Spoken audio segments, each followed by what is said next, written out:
আপনি এই যে ঘ্রাণ নেওয়ার শক্তি আল্লাহ তাআলা দিয়েছেন, এর কারণে নাকের সামনে আসার সাথে সাথে কোন খাদ্য পচা বাসি আর কোনটা সঠিক নাক বলে দিচ্ছে, আপনি সাথে সাথে আল্লাহ শুকরিয়া আদায় করেন। হাত দিয়েছেন ধরার জন্যে,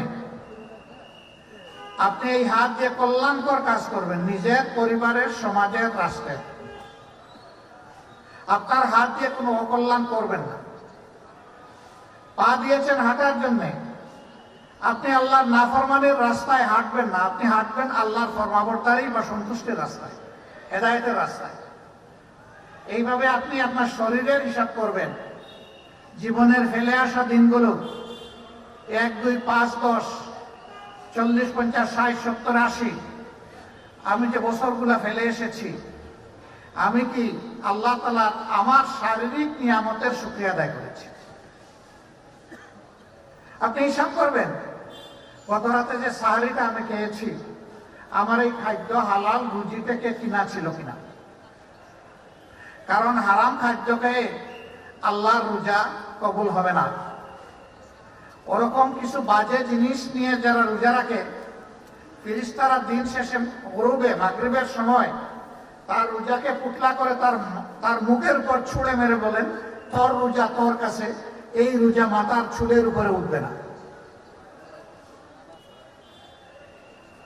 আমি হিসাব করব যে আমার চলাফেরা আজকের দিনটা আমি মানুষের সাথে সদ আচরণ করেছি কিনা, আমানত রক্ষা করে চলেছি না, সত্য কথা বলেছি কিনা, আল্লাহর নির্ধারিত ফরজগুলো আদায় করেছি কিনা, এবং মাখলুকের যে হক, আল্লাহর বান্দাবান্দির যে হক, আমার মা বাবার হক, আমার স্ত্রীর হক, আমার সন্তানাদের হক, আমার প্রতিবেশীর হক, আমার কর্মস্থলের সহকর্মীর হক, আমার সমাজের সহকর্মীর হক, আমি তাদের হক আদায় করেছি কিনা।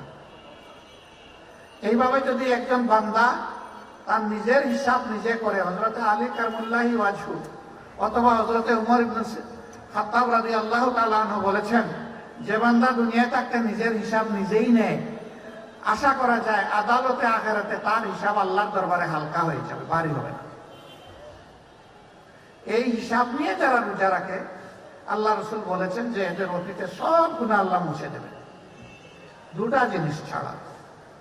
একটা হচ্ছে আল্লাহ সত্তার সাথে শিরক, আরেকটা হচ্ছে কোনো মানুষের বৈষয়িক হক। এই দুইটা যদি কেউ বন্দী থাকে, তাহলে এটা সংশ্লিষ্ট জায়গা থেকে মুক্ত হতে হবে এবং শিরক ছেড়ে দিতে হবে, তাহলে বাকি সমস্ত গুনাহ আল্লাহ মাফ করে দেবে।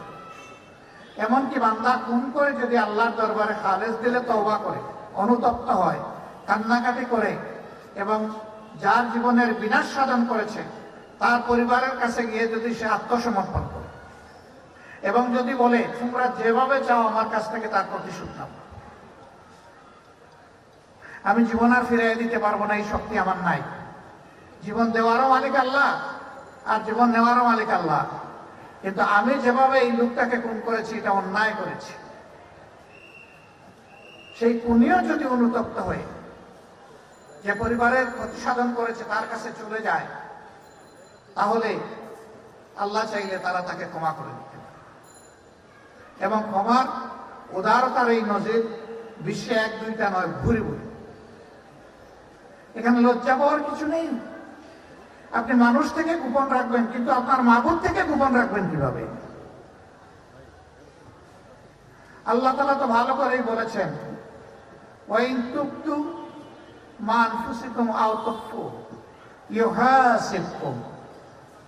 তোমাদের আমলের বিষয়গুলা যদি তোমরা প্রকাশ করো কিংবা গোপন রাখো, তোমাদের জানা উচিত প্রকাশ্য এবং গোপন সমস্ত আমলের হিসাব আল্লাহ নেবেন। এইভাবে আল্লাহর কোনো বান্দা যখন চিন্তা করে করে কাজ করবে, তার দ্বারা মানব জাতির কোনো ক্ষতি হবে না ইনশাআল্লাহ। সে মানুষকে সম্মান করবে এবং ভালোবাসবে। আমাদের সেই সমাজে আল্লাহর ভয়ের অভাব, শিক্ষা দীক্ষার কোনো অভাব নেই, কিন্তু আল্লাহকে যথাযথ জায়গায় ভয় করার অভাব। এই কারণেই সমাজে এত অশান্তি। তখনই শান্তির সমাজ কায়েম হবে যখন এই সমাজটা ইমানদার লোকদের হাতে পড়বে। আল্লাহ আপনাকে বিবেক দিয়েছেন, কোন লোকটা 12 মাস 365 দিন দায়িত্ববোধ এবং ইমানদারির সাথে সামাজিক দায়িত্ব পালন করে, আপনি তাকে বেছে নেন, ওই ভণ্ডকে বেছে নেবেন না। যে নির্বাচনের সময় আপনাকে ধোঁকা দেওয়ার জন্য তার ড্রেস পরিবর্তন করবে, তার মনোভাব পরিবর্তন করবে, তার আচরণে পরিবর্তন আসবে, কিন্তু election period is over, everything over.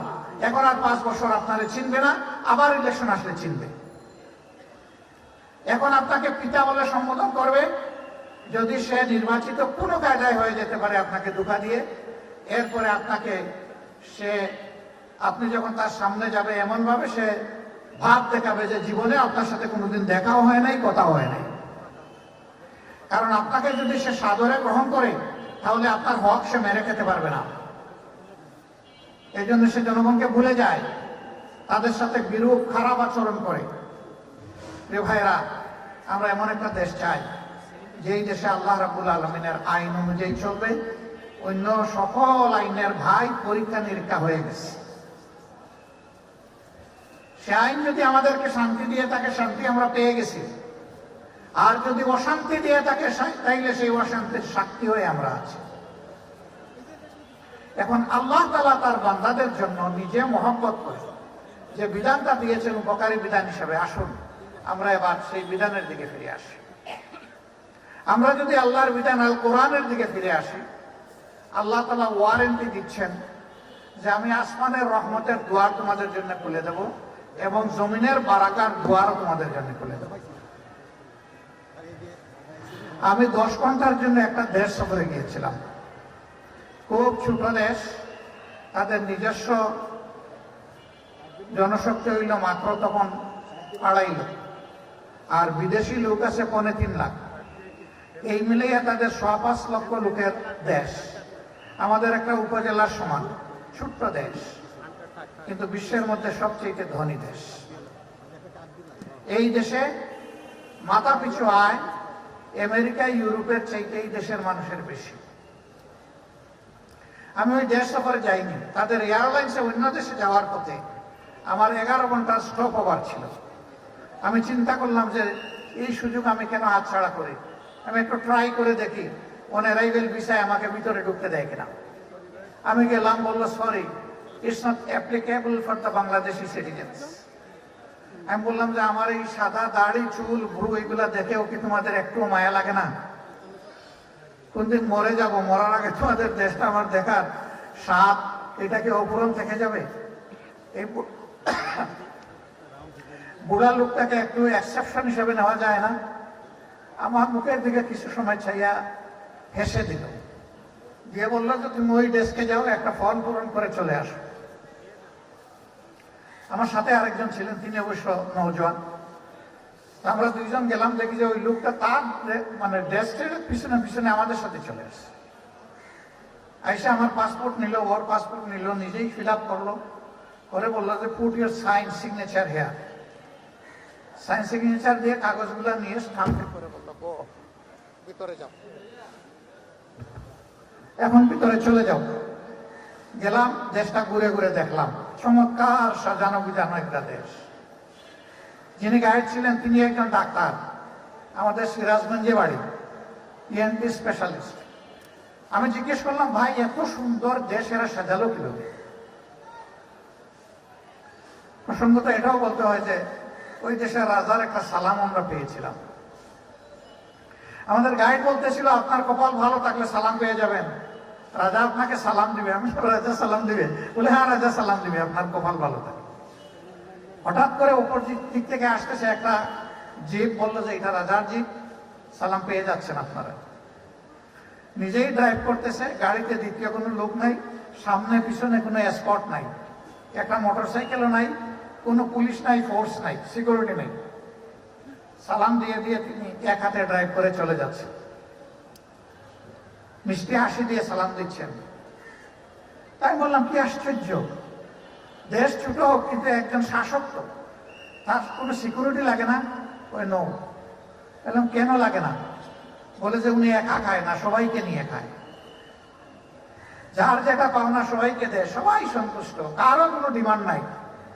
আমাদের দেশের বকলম শ্রমিকরাও যারা এখানে আছে তারাও মাসে 2-2.5 লাখ টাকা রুজি করে, এবং তারা প্রত্যেকে একটা প্রাইভেট কার মেনটেন করে। আমাকে জিজ্ঞেস করলো, আপনি কি এই সিটিতে কোনো বাস দেখেছেন? আমি বললাম না। আমি বললাম, কত লোককে আমাকে জিজ্ঞেস করলো হাঁটতে দেখেছেন? আমি বললাম, তাও দেখলাম না। বলেছে, every person have his own কার। পরিবারের সদস্য 5 জন হলে 5 জনের 5টা। আল্লাহ এত সম্পদ দিলেন এই দেশটাকে। আমি জিজ্ঞেস করলাম, এই দেশটা কত সাল থেকে এরকম হলো? বললেন, মাত্র 13 বছর। তার আগে কি ছিল? বলে যে তার আগে কোনো সময় আমেরিকা, কোনো সময় ব্রিটিশ এদেরকে পায়ের তলে রেখে এদের সমস্ত সম্পদ চুরি করে নিয়ে গেছে। এই দেশটা হইল দারুস সালাম, ব্রুনাই। আমি জিজ্ঞেস করলাম, রাজা উনি কি, ওনার কোয়ালিফিকেশন কি? বললো যে এমনি তিনি গ্রাজুয়েট এবং মাস্টার্স, তবে তিনি কোরআনেরও হাফিজ। জিজ্ঞেস করলাম, তার মন্ত্রী পরিষদের কম্পোজিশনটা কেমন? বললেন যে তার ছেলে প্রধানমন্ত্রী। আমি বললাম, তিনিও কি হাফিজ? বলে হ্যাঁ, উনি হাফিজও আলেমও। রাতের বেলা নিয়ে গেলে একটা গ্রাম দেখাতে, ওয়াটার ভিলেজ, পানির পর ভাসমান একটা গ্রাম। আশ্চর্য, সেখানে গিয়ে দেখি university, medical college and hospital, every social facility, এমনকি পানির উপরে একটা ভাসমান পার্ক করে দিয়েছে, খেলার মাঠ করে দিয়েছে। আমি জিজ্ঞেস করলাম, এই লোকগুলো পানিতে বসবাস করে কেন, স্থলভাগে যায় না কেন? কয় যে এটা তাদের বুনিয়াদী পেশা, এরা পানি ছাড়তে চায় না। এই জন্য রাজা স্থলভাগের সকল ফেসিলিটি এনে জলভাগে দিয়ে দিচ্ছে। আমি জিজ্ঞেস করলাম যে এর আগেও তো অনেক শাসক ছিল, তারা কি বিদেশ থেকে এসে শাসন করেছে? কয় না, এদেশের মানুষই শাসন করেছে। জিজ্ঞেস করলাম, বদলে গেল কিসের বলে? বললো যে এই দেশে এখন কোরআনের আইন চলে, এই জন্য বদলে গেছে। এমন একটা বাংলাদেশ আমরা করতে পারি না সবাই মিলে? এই বাংলাদেশ গড়াই হচ্ছে জামাতে ইসলামের অঙ্গীকার। এখানে শাসকরা মালিক হবেন না, ইনশাল্লাহ সেবক হবেন। আমরা সেই মানবিক বাংলাদেশ গড়তে চাই, যেখানে দুটি জিনিস থাকবে না। এই দুইটা জিনিসের দাফন করা হবে, একটা দুর্নীতি আর একটা দুঃশাসন। এই দুইটাকে দাফন করা হবে ইনশাআল্লাহ। এমন একটা সমাজকে আমরা সবাই চাই, শিওর আপনারা সবাই চান? তাহলে আলহামদুলিল্লাহ, নিজের আপনজন, পরিবার পরিজন, আত্মীয় স্বজন, প্রতিবেশী সবাইকে নিয়ে কোরআনের পথে আমরা হাঁটবো ইনশাআল্লাহ। আগামী দিনে কোরআনের সোসাইটি বিল্ড আপ করার জন্য একটা জাস্ট সোসাইটি, একটা সোসাইটি ফ্রি অফ ডিসপ্যারিটি আমরা গড়ার জন্য ইনশাআল্লাহ আল্লাহর দরবারে আমরা শপথ নিচ্ছি। আমি আপনাদেরকে কথা দিচ্ছি, যদি ইমানদারদের হাতে এই দেশের দায়িত্বভার আসে, তাহলে এখন যা তাদের সম্পদ তার বাড়বে না 1 ইঞ্চিও, বরঞ্চ কমতে বাধ্য হবে। আমরা দুনিয়ার সম্পদের কাঙ্গাল নই, আমরা আখিরাতের সম্পদের কাঙ্গাল। দুনিয়ার সব কিছু না পাইয়া আল্লাহ যদি আখিরাতটা পরিপূর্ণ করে দেন, আলহামদুলিল্লাহ। আমরা সেই আখিরাতমুখী জীবন গড়তে চাই। আর আখিরাতমুখী জীবন যে জাতির লক্ষ্য হয়ে যায়, সেই জাতিকে আল্লাহ তাআলা সম্পদ এবং নিয়ামত দিয়ে দুনিয়ায়ও বাসায় দেয়। মহান রবের দরবারে দোয়া করি, পবিত্র রমজানের এক মাসে আল্লাহ রাব্বুল আলামিন যেন আমাদেরকে রোজার হক আদায় করে, তাকে ভয় করে রোজা রাখার তৌফিক দান করে। আমাদেরকে আল্লাহ তাআলা যেন কলবান খাশিয়ান ওয়া শাকিরা এনায়েত করেন। আমাদের কলব, আমাদের অন্তর শুধু আল্লাহকে ভয় করবে আর তার সমস্ত নিয়ামতের গুণে গুণে শুকরিয়া আদায় করবে। এমন কলব যাদের হয়ে যাবে, সেই কলব জান্নাতি কলব। আল্লাহ তাআলা ভাই বোন সবাইকে সেই জান্নাতি কলব দান করুন। আল্লাহ তাআলা এই মিরপুরবাসীর উপর, এই কাফরুলবাসীর উপর আল্লাহ তাআলা রহমত নাজিল করুন। আল্লাহ রাব্বুল আলামিন বাংলাদেশের উপর শান্তির ফায়সালা দান করুন। আগামীতে দুর্বৃত্ত মুক্ত বাংলাদেশ গড়ার তৌফিক আল্লাহ দান করুন। আগামীতে ইমানদারদের হাতে আল্লাহ তাআলা যেন বাংলাদেশের সেবার দায়িত্বটা তুলে দেন, আল্লাহর কাছে সেই কামনা করি। আপনাদের বিবেচনায় যে দল ইমানদারের সবচেয়ে বেশি কাছাকাছি, সেই দলটাকে আল্লাহর উপর ভরসা করে বাছাই করে নেবেন ইনশাআল্লাহ। আমি নির্দিষ্ট কোনো দলের নাম বললাম না। বিবেক আল্লাহ সবাইকে দিয়েছেন। অতীত কার্যকলাপ দেখবেন, বর্তমান কার্যকলাপ দেখবেন, দেখে বিবেচনা করবেন। আমাদের মুখের কথায় আপনারা নিজেকে হারায় ফেলবেন না। মুখের কথার সাথে আমাদের কার্যক্রমকে মিলিয়ে দেখবেন। যার মুখের কথার সাথে সবচেয়ে বেশি মিল হবে, জাতি ইনশাল্লাহ তাদেরকে আগামীতে বাছাই করে নেবে। আপনারা কষ্ট করে এসেছেন আমাদের দাওয়াত কবুল করে। আমি প্রিয় সংগঠনের পক্ষ থেকে আপনাদের প্রতি গভীর কৃতজ্ঞতা জ্ঞাপন করছি। আল্লাহ তাআলা আপনাদের হায়াতে, আপনাদের সুস্বাস্থ্যে, আপনাদের রিজেকে, আপনাদের ইজ্জতে, আপনাদের ইলমে, আপনাদের আমলে আল্লাহ তাআলা অফুরন্ত বারাকা দান করুন। আসসালামু আলাইকুম ওয়া রাহমাতুল্লাহি ওয়া বারাকাতুহু।